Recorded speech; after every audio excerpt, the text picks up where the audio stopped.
Podcast ini spesial dibawakan untukmu oleh Remote Worker Indonesia, sebuah platform mentoring untuk menembus remote work.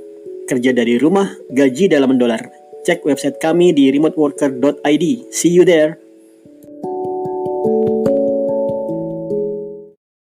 Ada pertanyaan yang masuk ke saya tentang, singkatnya adalah kapan bisa resign? Atau apakah sebaiknya harus resign? Oke, jadi yang namanya pekerjaan 9 to 5, meskipun saya menjalani total sekitar 2 tahun 4 bulan, terbagi-bagi dalam jangka 11 bulan, 11 bulan, dan 4 bulanan atau 5 bulanan. Akan ada masa di mana pekerjaan 9 to 5 itu stucknya nggak tertahankan. Beberapa contoh yang sudah ada di podcast saya sebelumnya, misalnya kerja remote work itu kamu bisa memecat bosmu, yaitu kamu bisa milih bos yang mana. Dan pekerjaan 9 to 5 itu kamu nggak bisa milih. Begitu kamu mau milih-milih bos, ya berarti kamu dipecat karena kamu hanya bekerja di satu tempat pada satu saat, karena onsite. Sedangkan kerjaan remote work itu bisa bekerja di beberapa tempat dalam satu saat, karena memang kerjaannya remote, tidak hadir ke kantornya, namun menghadirkan resultnya. Oke. Nah, katakanlah kamu benar-benar ingin resign, tapi kamu tidak boleh melakukan resign sebagaimana koboi atau seperti zaman mahasiswa lah pokoknya. Zaman mahasiswa itu zaman dimana kamu masih hidup tidak dengan akal ya, karena hidup dengan hawa nafsu, dengan adrenalin aja. Kalau mau bolos, kalau mau jalan-jalan, nggak ada tanggung jawab. Nah, kalau kamu sudah punya tanggung jawab, kamu nggak bisa melakukan ini. Misalnya, aduh, aku udah stuck sama 9 to 5, aku lihat Pak Eko ada ngasih motivasi dan juga ada sukses story yang berhasil tembus remote work, aku resign aja deh. Kemudian aku belajar remote work supaya nggak stuck dengan pekerjaan yang sekarang. Jangan kamu lakukan hal seperti ini, karena kamu punya tanggung jawab. Saya selalu mewanti-wanti teman yang mau resign untuk melakukan beberapa checklist terlebih dahulu. Pertama, kalau kamu mau resign, cek dulu tabunganmu.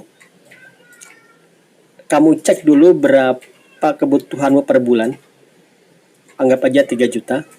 Sudah lengkap ya dengan cicilan, bill, kebutuhan hidup, dan lain sebagainya. Kamu total butuh 3 juta misalnya. Kemudian minimal kamu punya 3 bulan ekstra, di mana kalau kamu nggak dapat gaji sama sekali, kamu bisa hidup selama 3 bulan dengan fokus untuk menembus remote work. Itu aman.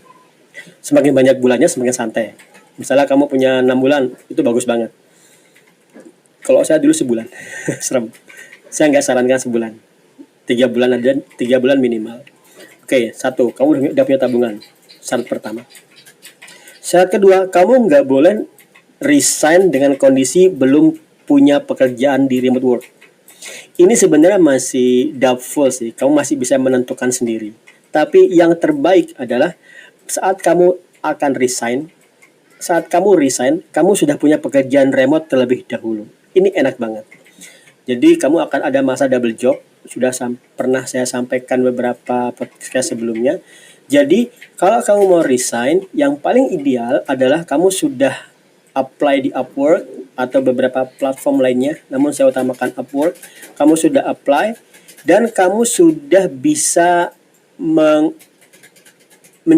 sudah punya skill yang memadai untuk kamu menembus remote work. Oke, begitu kamu menembus remote work dan kamu sudah nembus satu dulu. Nah, ini bagus banget. Satu, ada hasilnya, kamu nembus lagi kedua, ada hasilnya, dan begitu kamu konsisten, pekerjaan datang kembali, dan kamu cek pendapatanmu dari remote work. Tidak perlu lebih dari kantormu yang sekarang, asalkan sudah ada tren naik, stabil dan naik, kamu akan boleh resign. Ini ideal. Tapi saya ada beberapa teman sih, saya sendiri juga, yaitu saat resign dari onsite itu belum punya pekerjaan remote work, belum nembus, tapi punya tabungan cukup banyak. Saya nggak sarankan seperti ini. Saya benar-benar nggak sarankan seperti ini. Yang saya sarankan adalah kamu nembus satu pekerjaan dahulu, boleh deh resign. Idealnya adalah kamu punya satu pekerjaan, 2 pekerjaan, dan ada tren naik. Ini bagus banget. Maka begitu kamu resign, dari pekerjaanmu yang 9 to 5, kamu sudah tidak seperti orang yang lompat dari kapal laut untuk nyemplung ke samudra, tapi kamu lompat dari kapal laut untuk nyangkut di kapal pesiar. Nah, oke ya, kapal pesiar jadi tukang bersih-bersih geladak dulu gampangannya, kemudian sampai jadi kapten.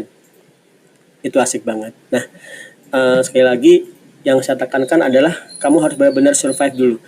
Dan teman-teman, saya tetap menyarankan kalau kamu sudah paham pentingnya remote work, saya tetap menyarankan kamu resign di suatu saat nanti, karena kamu nggak akan bisa optimal di dua hal tersebut, 9 to 5 dan remote worknya tidak akan optimal kalau kamu tidak memilih salah satu.